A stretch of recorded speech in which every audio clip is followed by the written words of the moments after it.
today we are stepping into something deep in the kind of way that makes you sit still for a second and ask yourself, have I been living only by what I know, or have I been living by what God has revealed?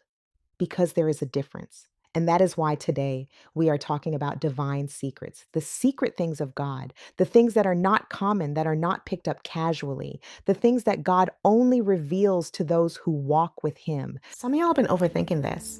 Welcome to the Vision Room. Let's talk about it. So, we're talking about the revealed counsel of God, the kind of revelation that shows you what to do, when to move, who and what to avoid, what to build, what to say, and what door heaven has already opened. And I have a friend with me today who is going to help us unpack this because this subject touches destiny, it touches decision making, it touches breakthrough warfare. It touches on why some people seem to move through life with ease, while others are always trying to force open doors that God never gave them the key for. I believe this conversation is going to locate somebody right where they are. So let's get into it. Welcome, James. I am glad you're here. Thank you. I'm glad to be here because this is an important topic. It's one that sounds mysterious, but is very necessary for every believer to understand. And I think the way you opened it is very important because divine secrets are not strange things that are reserved for a few people. They're part of the believer's inheritance. When we talk about divine secrets, we are talking about what God reveals from his own possession.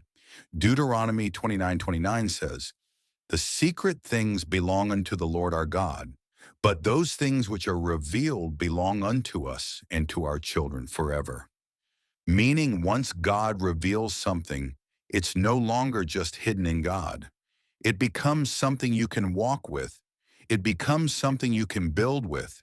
It becomes something you can war with, something you can live by. And that is where many believers are missing it. They are trying to live only by what is common, common information, common wisdom, common advice, patterns and methods. But kingdom people are not supposed to live only from common places. There are things in God that must be revealed. Ooh, that is good. Okay, so what I am hearing is there is a difference between information and revelation. Information can be gathered and everyone has access to it, and it can tell you what people generally do. So everyone can Google or watch videos or go to conferences to gain information and so on. But revelation has to be given, and revelation can tell you what God is requiring from you in this exact season. So then a lot of people must be frustrated because they are trying to use general information for a personal assignment. Exactly. And that is why some people can be educated and still confused. Ooh, Some people can be experienced and still stuck. Some people can have exposure and still lack direction. wow. Education is good. Experience and training and all of that is good. But divine secrets are in another class. You can learn the process of life through study, but the secret of life must be revealed by God. And when God reveals his secret to a person, that person begins to operate from another realm of understanding. Ah, yes, that right there is heavy. So there's some things you can't figure out by being smart. You need God to breathe on your mind. You need the Spirit of God to move on your understanding and heaven to show you what your natural eyes could never catch. Yes, and you see that clearly in the life of Daniel. Daniel was in Babylon. He was not in his homeland or a comfortable place. He did not have political power. He did not have social advantage, but he had access to God. When King Nebuchadnezzar had a troubling dream, all the wise men, astrologers, magicians, and soothsayers couldn't produce the answer. But these were the experts of that system. These were the people expected to know.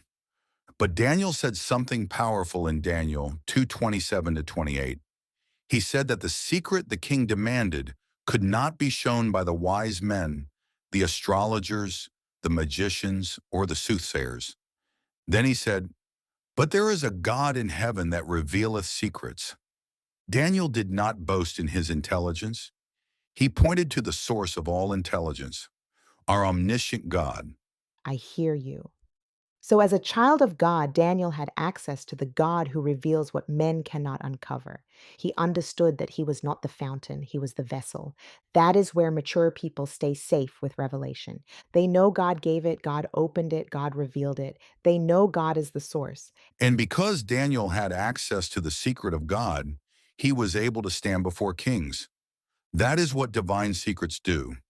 They can take a person from the background and put them in front of authority. You don't have to manipulate your way into rooms when divine revelation has already prepared your entrance.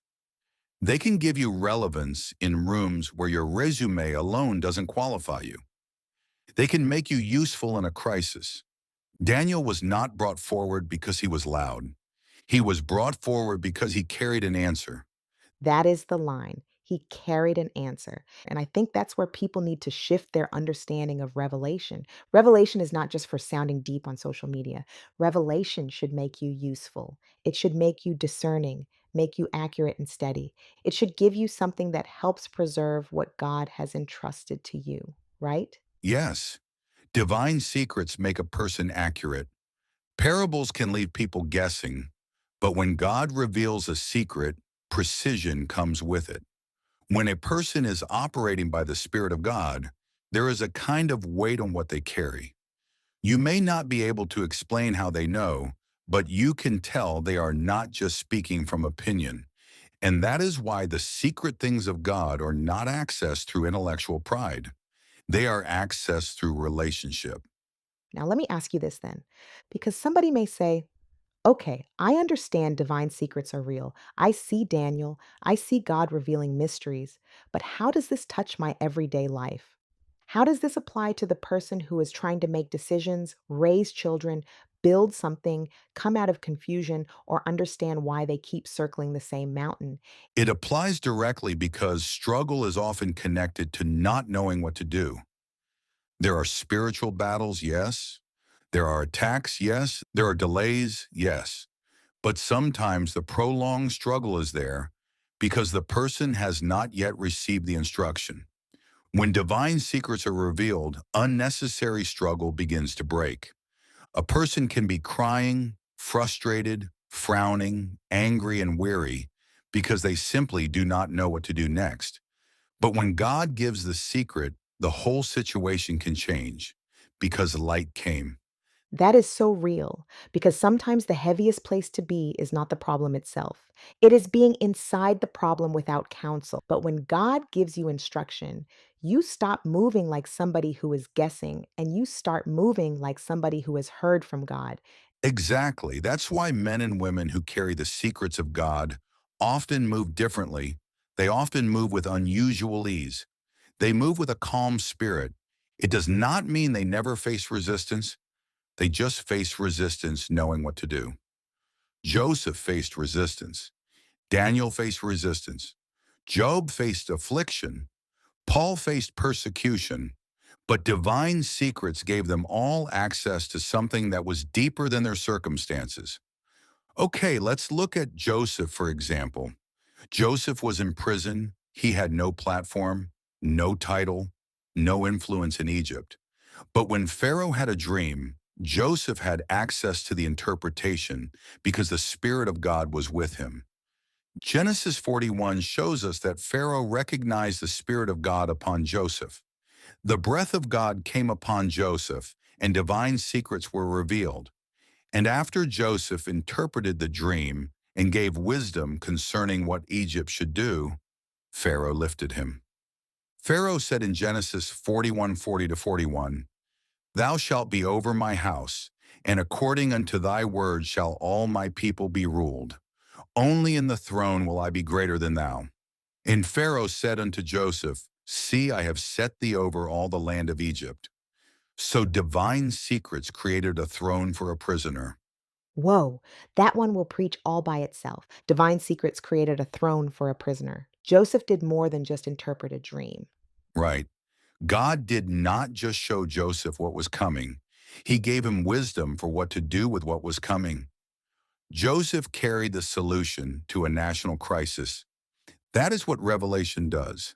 And that is important because divine secrets do not only bless the person receiving them, they preserve families, nations, assignments, ministries, businesses, and generations. Joseph's revelation saved Egypt and surrounding nations from famine. Daniel's revelation preserved lives in Babylon. That's the kind of revelation believers need.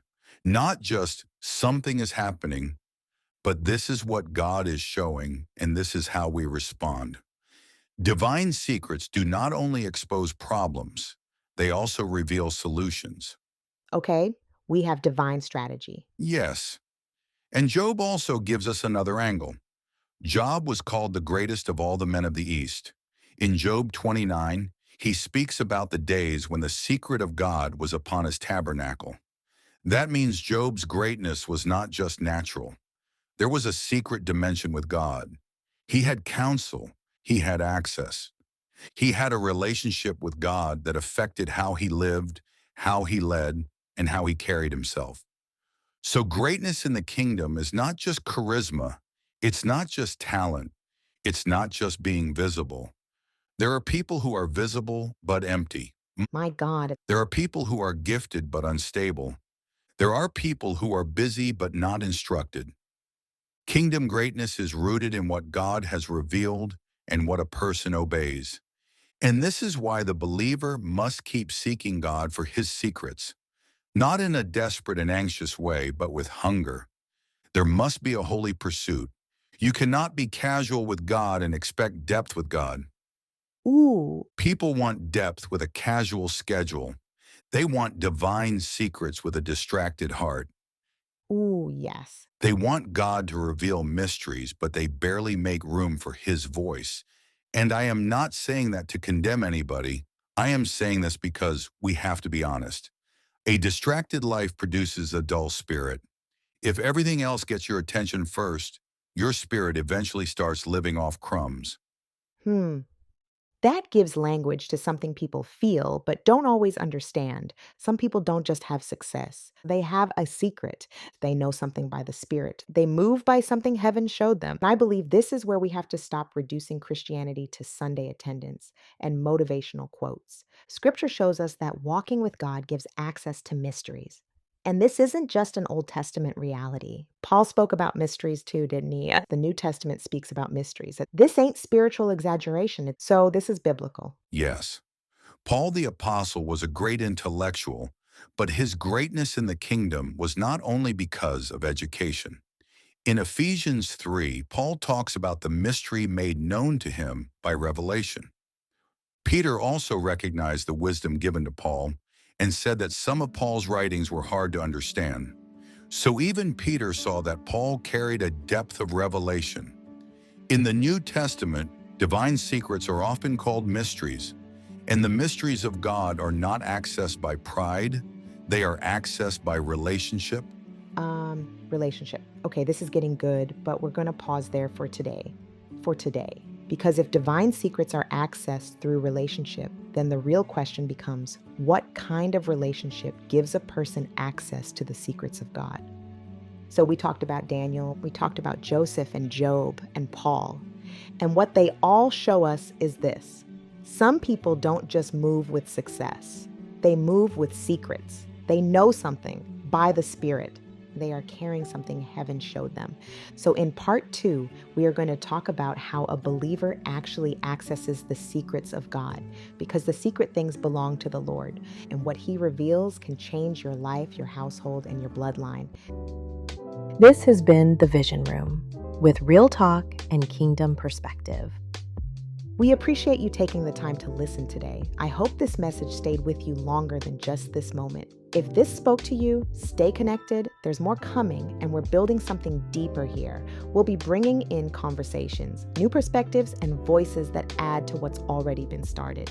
And if there's something you've been thinking about, something you want us to speak on, feel free to share it in the chat. We're paying attention and would love to engage with you.